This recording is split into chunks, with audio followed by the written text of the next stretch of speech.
Imagine standing in a room where Julius Caesar's assassination unfolds before your eyes. Not in a museum diorama, not in a Hollywood film, but in perfect, breathtaking detail. Every wrinkle in the senator's togas, every drop of sweat on Caesar's brow. This isn't science fiction anymore. It's Tuesday afternoon in Silicon Valley, where quantum processors meet archaeological data, where artificial intelligence shakes hands with ancient history.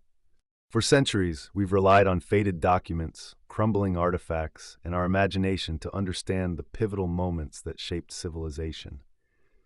But what if we could do better? What if we could witness history as it actually happened? The technology revolution hasn't just changed how we live, it's fundamentally transforming how we remember. Virtual reality, artificial intelligence, photogrammetry, DNA analysis, these aren't just buzzwords, they're time machines. At Stanford's Digital History Lab, Dr. Sarah Chen and her team are doing the impossible. They're resurrecting moments we thought were lost forever. The actual sound of Lincoln's voice, the true colors of Cleopatra's palace, the precise trajectory of the bullet at Sarajevo. But this journey isn't just about algorithms and computing power. It's about the historians who spent decades decoding ancient texts, the archaeologists who brushed away centuries of dust, grain by grain. Their life's work now feeds the machines that bring the past to life. Consider the moon landing, July 20th, 1969. We have the footage, grainy and glorious.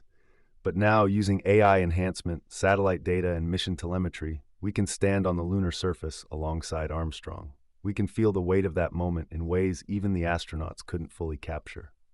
Yet with this power comes profound responsibility. Who decides which version of history gets immortalized in silicon? Whose perspective gets encoded into the algorithms? The line between recreation and revision is thinner than a line of code. Welcome to the frontier where gigabytes meet centuries, where the past isn't just studied, it's experienced.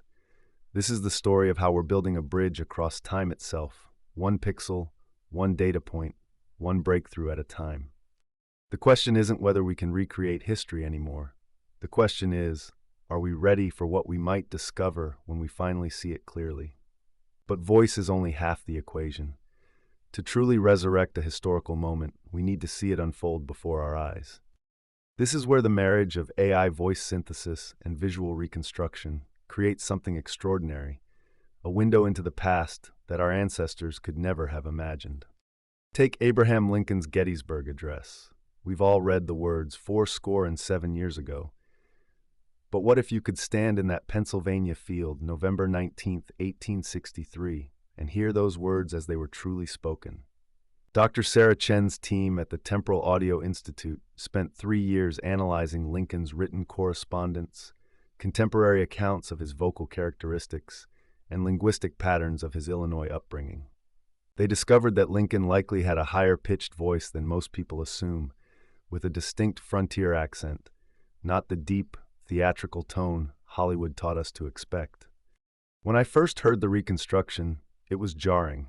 This wasn't the Lincoln of movies. But then something remarkable happened. The words took on new life. They became human again.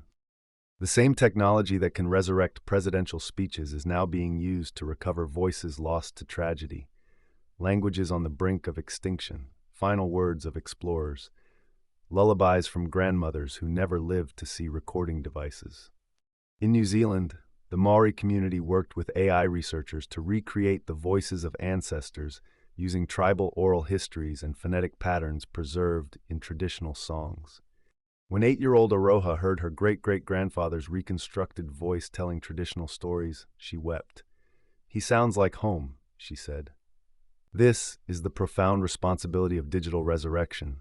We're not just recreating sounds, we're returning identity, heritage, and presence to those who can no longer speak for themselves. But with this power comes difficult questions. Who decides which voices deserve resurrection? Who owns these digital ghosts? And when we give voice to the voiceless, whose agenda are we truly serving?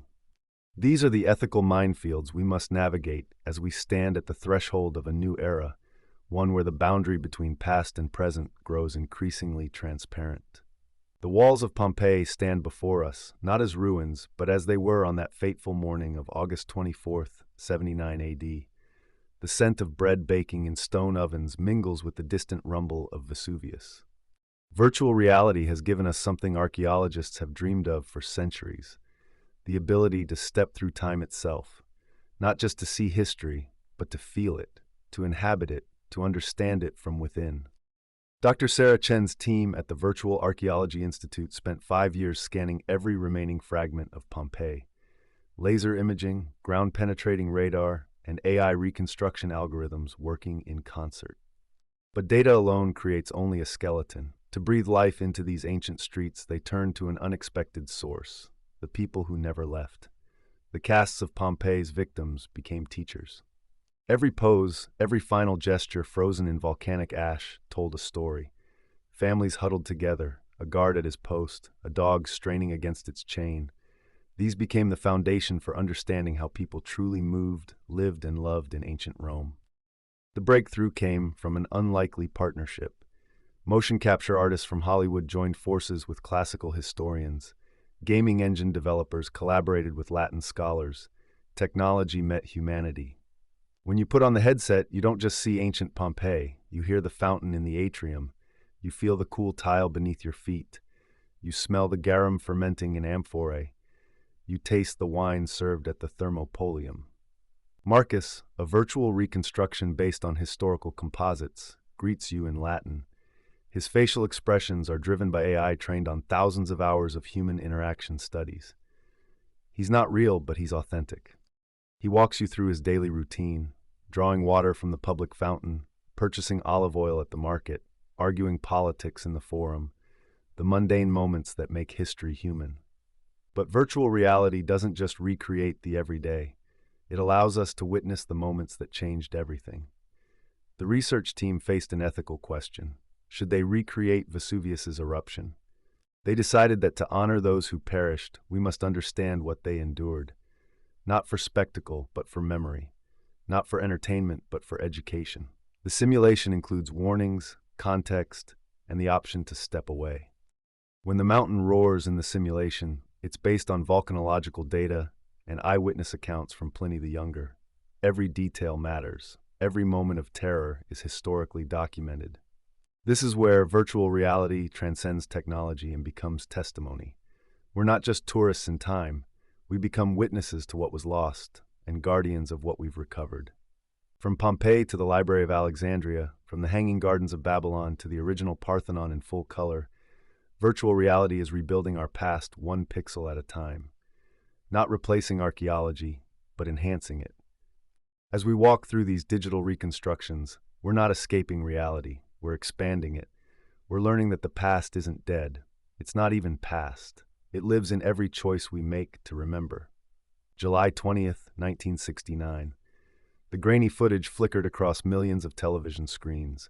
Neil Armstrong's boot touching lunar dust, a moment that defined humanity's greatest achievement. But what if we could go back? Not just in memory, but with the eyes of today. Modern filmmakers have attempted the impossible, recreating Apollo 11's journey with technology that wouldn't exist for another 50 years. Every shadow, every reflection in a helmet visor, every footprint rendered with obsessive precision. The irony is profound. In 1969, conspiracy theorists claimed the landing was staged with Hollywood effects. Today, Hollywood proves it would have been impossible to fake. The technology simply didn't exist. Watch closely as digital artists struggle with a detail so simple, yet so revealing: lunar dust behavior in 1/6 gravity. It took months of particle simulation to replicate what the 1969 cameras captured in real time. The original footage, despite its 320 lines of resolution, contains physical truths that no amount of 1960s trickery could manufacture.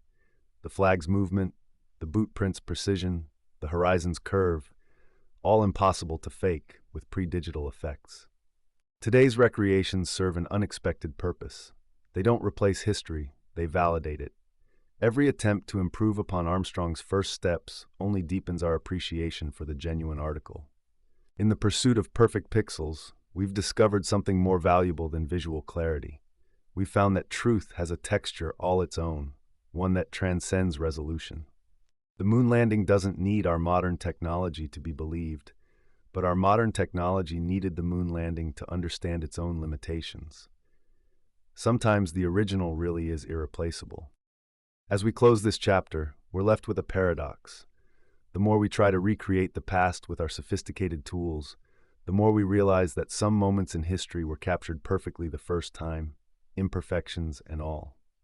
Imagine standing in the Globe Theatre on a summer evening in 1599, the air thick with anticipation, groundlings press shoulder to shoulder, while above, candlelight flickers across eager faces. Now imagine capturing that exact moment, not just the words, but the breath, the gesture, the very soul of performance, and bringing it into your home 4 centuries later. This is where motion capture technology becomes our time machine.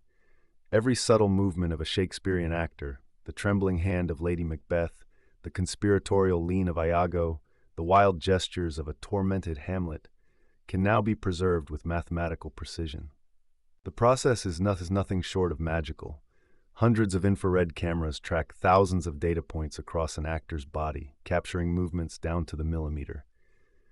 What Shakespeare's original audience saw once and never again, we can now experience infinitely, from any angle, in any space. But here's where it transcends mere recording.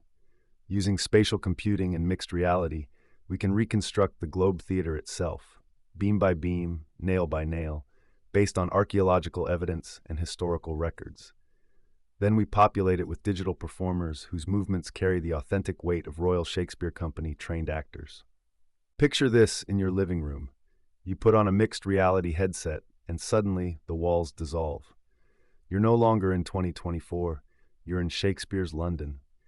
The performers aren't on a distant screen, they're here, life-sized, moving through your space. When Hamlet delivers "to be or not to be," he might walk right past your coffee table, his digital doublet rustling with fabric simulation so precise you'd swear you could touch it. The technology captures not just movement, but presence. The genius lies in the layering. First, the motion capture gives us the performance. Then, facial capture technology, using machine learning to track over 50 individual muscle movements, preserves every nuance of emotion. Fear, jealousy, love, betrayal, all rendered with unprecedented fidelity. Voice capture adds another dimension. Spatial audio processing means when Romeo calls to Juliet, his voice comes from exactly where he stands in your room. When a stage whisper crosses the globe, it carries the same intimacy the original audience felt, even in a theater holding 1,500 souls. What makes this revolutionary isn't just the technology, it's the democratization of experience. For centuries, seeing Shakespeare performed well meant traveling to London, to Stratford, to major cultural centers. Now, whether you're in Tokyo, São Paulo, or rural Montana, the globe comes to you.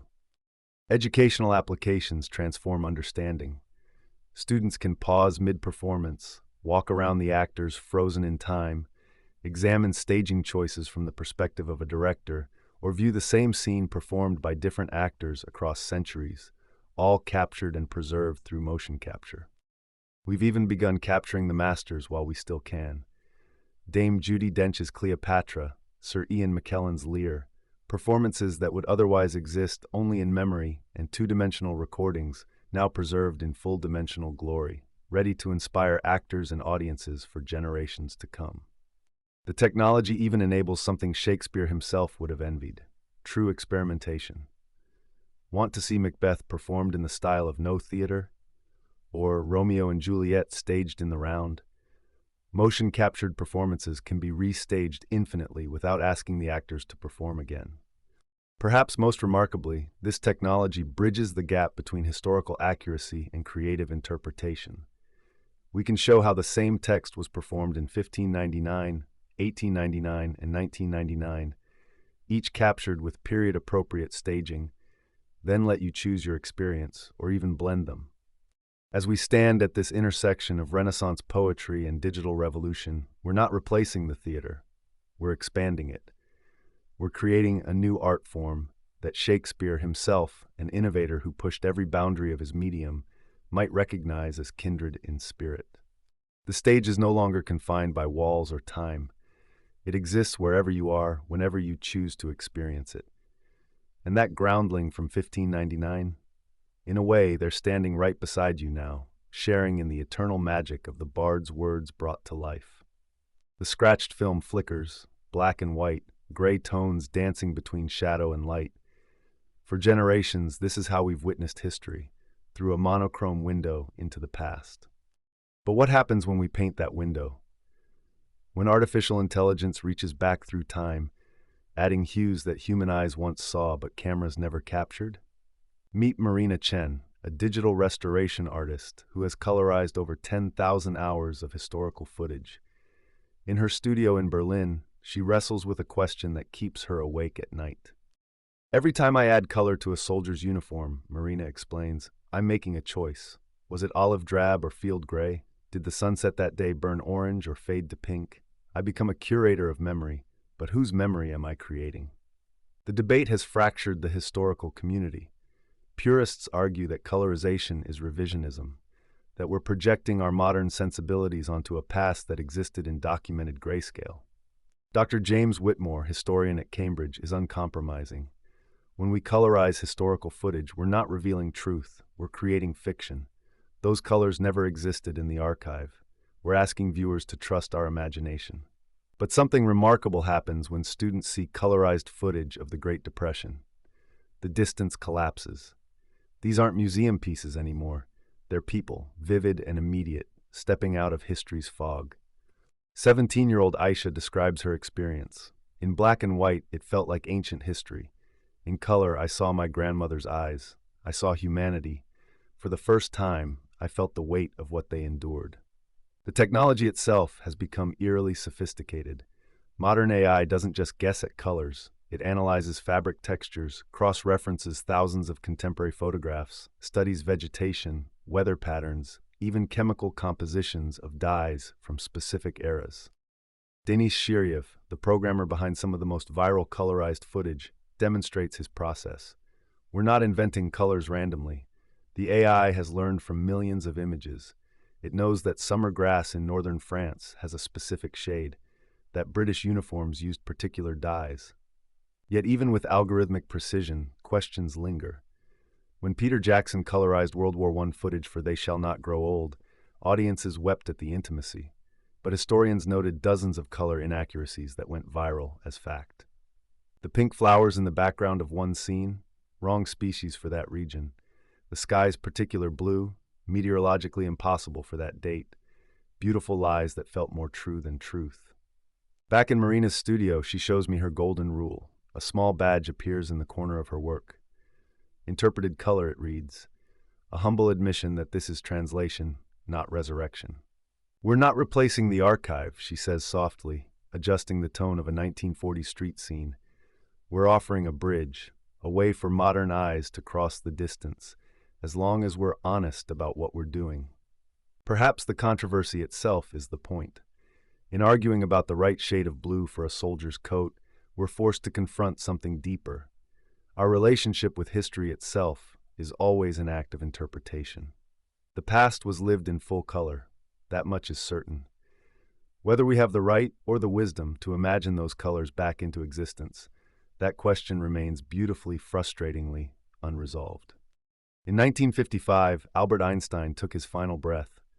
The world lost not just a genius, but a teacher whose eyes sparkled with the joy of discovery. For 70 years, his lessons existed only in dusty textbooks and grainy footage. But what if death was no longer the end of teaching? What if we could resurrect not just the words, but the presence, the mannerisms, the very essence of those who shaped our understanding of reality?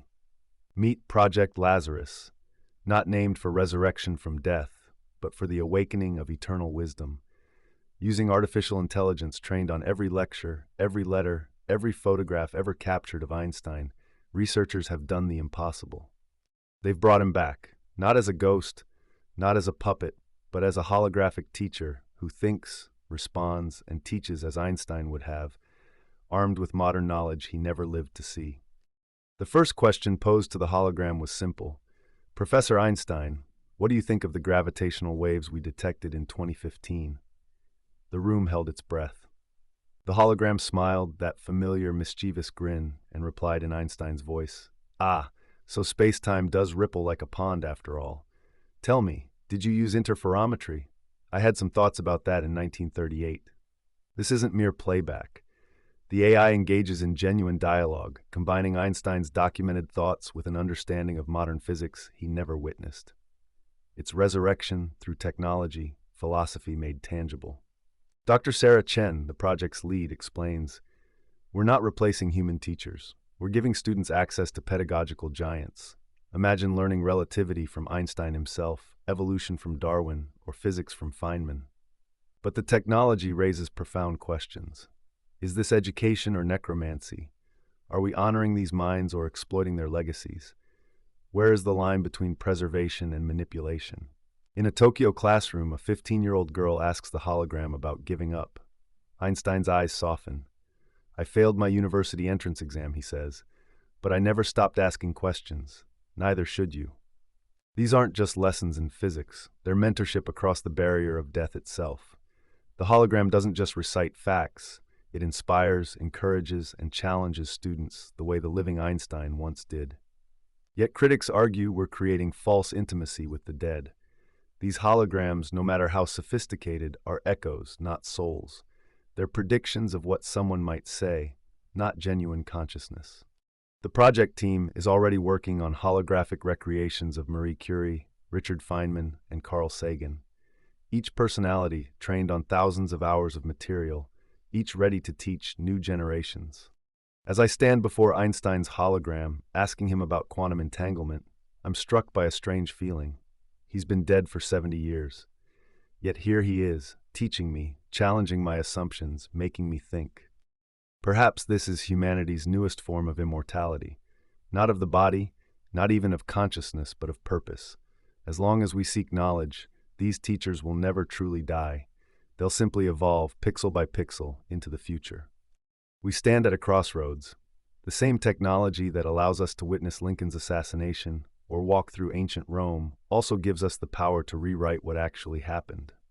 In 2023, a team of digital artists recreated the moon landing with such precision that younger viewers couldn't distinguish it from the original footage. The question isn't whether we can, but whether we should. Dr. Sarah Chen, a digital ethics philosopher, puts it bluntly, "Every pixel we add to history is a pixel of interpretation. We're not just recreating moments, we're choosing which version of truth survives." Consider the photographs we've colorized from World War II. Beautiful, haunting, immediate. But the soldier's uniform, was it truly that shade of green? The sky, was it really that blue on D-Day morning? We interviewed Marcus Johnson, who used AI to restore his great-grandmother's voice from a single crackling 1940s recording. He wept when he heard her sing again. But was it really her voice, or an algorithm's best guess? The distortion can be subtle. A recreation of Martin Luther King's "I Have a Dream" speech enhanced the audio, removed background noise, clarified every word. Perfect, pristine. But absent were the coughs, the ambient sounds, the imperfect humanity of that sweltering August day. Then there are the deepfakes. Technology so sophisticated it can place you beside Caesar during the crossing of the Rubicon or show you shaking hands with Cleopatra. Harmless fun or the death of historical authenticity? The Museum of Natural History recently pulled an exhibition, a walk through Pompeii experience. Why? Because focus groups couldn't remember it wasn't real. Their memories had been hijacked by someone else's interpretation. Professor James Whitmore studies collective memory. His research shows that once people experience a vivid recreation, it overwrites their knowledge of the actual historical record. We're not supplementing history, he warns, we're replacing it. But perhaps the greatest danger lies in what we choose not to recreate. The uncomfortable moments, the brutal truths. When we curate the past, we sanitize it. We lose the lessons written in blood and struggle. A reconstruction of a slave auction in Charleston was canceled after the creators admitted they'd softened the conditions to make it more palatable for modern audiences. In doing so, they erased the very horror that must never be forgotten. So where do we draw the line? The answer might lie not in the technology itself, but in radical transparency. Every recreation should come with its sources, its assumptions, its artistic choices laid bare. Imagine if every colorized photo came with the original black and white version. If every enhanced audio clip included the raw recording. If every AI restoration showed you exactly what was algorithm and what was artifact.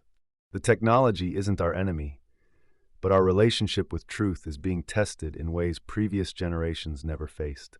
We must become more literate in distinguishing recreation from reality, interpretation from fact. Because in the end, the past isn't just data to be processed or content to be consumed. It's the foundation upon which we build our future. And foundations built on beautiful lies, no matter how well-intentioned, will always crumble. We stand at a peculiar crossroads in human history. For the first time, we possess the tools to recreate the past with stunning accuracy. Yet paradoxically, we're creating a present that future generations may struggle to understand. Every moment of today is being captured, filtered, edited, and stored in ways our ancestors could never have imagined. But unlike the deliberate photographs of the past, we're drowning in a sea of digital ephemera. Consider this: when future historians try to recreate 2024, they won't face a shortage of material. They'll face an overwhelming abundance. Millions of selfies, billions of status updates, endless streams of video content. But here's the paradox. We may be the most documented generation in history, yet the least understood. How will they know which moments mattered, which smiles were genuine, which stories were authentic? The technology we've used to breathe life into Lincoln's photograph and illuminate Pompeii's final day will one day be turned upon us. Future AI will analyze our digital footprints, attempting to reconstruct who we really were. They'll face questions we're creating right now. Did people in 2024 really look that perfect? Did every meal deserve documentation? Why did they spend so much time curating lives instead of living them? Perhaps the greatest gift of recreating the past with modern technology isn't just what it teaches us about history. It's the mirror it holds up to our present moment. When we colorize an old photograph or animate a historical figure, we're not just bringing the past to life. We're learning what makes a moment eternal, what makes a memory worth preserving. The most powerful historical recreations aren't the ones with the most advanced technology. They're the ones that capture genuine human emotion, real connection, authentic experience. So perhaps the question isn't how future generations will remember us. Perhaps the question is, what are we creating today that's worth remembering? In our quest to recreate the past, we've discovered something profound. The technology is just a tool. The real power lies in our ability to recognize moments of genuine human significance. As we close this chapter, remember, every historical moment we've recreated was once someone's present. They didn't know they were making history. They were simply living, loving, struggling, surviving. The future will recreate us with whatever technology they possess. But what they'll truly seek is what we seek when we look at the past: the authentic human experience beneath the surface. We began this journey believing we could touch the past. With our algorithms and quantum processors, our neural networks trained on fragments of history, we thought we could resurrect what was lost. But here's the uncomfortable truth we've discovered. Every recreation is an interpretation. Every pixel we render, every sound wave we synthesize, carries within it the fingerprint of our present. When we colorized the faces at Gettysburg, whose eyes were we truly seeing through? The soldiers who stood there in 1863, or our own, filtered through a century and a half of changed values, revised narratives, and reconstructed memories? Dr. Sarah Chen, our lead historian, said something that haunts me. We're not time travelers. We're archaeologists of data, building monuments from digital dust. And every monument tells us as much about the builders as the subject. Consider what we've gained. Students can now stand virtually beside Martin Luther King Jr. They can hear Lincoln's voice, reconstructed from acoustic analysis and biomechanical modeling. History has become immersive, visceral, unforgettable. But consider what we risk losing: the productive discomfort of the unknown, the humility that comes from gaps in our knowledge, the understanding that some things about the past must remain, by necessity, just beyond our reach. There's a paradox at the heart of our work. The more sophisticated our recreations become, the more dangerous they are, because perfection breeds certainty, and certainty is the enemy of historical truth. We've learned to add what we call uncertainty markers to our recreations, visual cues that remind viewers, this is an educated guess, This is possibility, not proof. This is one way it might have been. Perhaps that's our answer. We're not preserving history or rewriting it. We're doing something else entirely. We're creating a new form of historical dialogue, where past and present collaborate rather than compete. The question isn't whether we should use technology to explore history. It's how we acknowledge our role in the reconstruction, how we label our confidence, how we preserve the essential mystery. Because in the end, the most honest thing we can say about recreating history is this: we're holding up a mirror, and what we see reflected back is always, inevitably, partly ourselves. So we continue our work, but with new humility.